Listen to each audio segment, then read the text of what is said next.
রোহিঙ্গা প্রত্যাবাসন শুরুর বিষয়ে ইতিবাচক সাড়া দিয়েছে মিয়ানমার। ভারতের রাজধানী দিল্লিতে অনুষ্ঠিত 2 দিনের বিমস্টেক সম্মেলনে বাংলাদেশের পররাষ্ট্রমন্ত্রী ডক্টর হাসান মাহমুদের সাথে বৈঠকে রোহিঙ্গাদের নিজ দেশে প্রত্যাবাসনের বিষয়ে এমন মনোভাব ব্যক্ত করেন মিয়ানমারের পররাষ্ট্রমন্ত্রী থান সুই।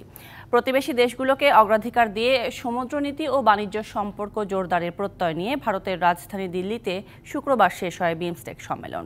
বাংলাদেশ, মিয়ানমার, থাইল্যান্ড, নেপাল, শ্রীলঙ্কা ও ভুটানের পররাষ্ট্রমন্ত্রীদের উপস্থিতিতে সম্মেলনে সভাপতিত্ব করেন ভারতের পররাষ্ট্রমন্ত্রী এস জয়শঙ্কর।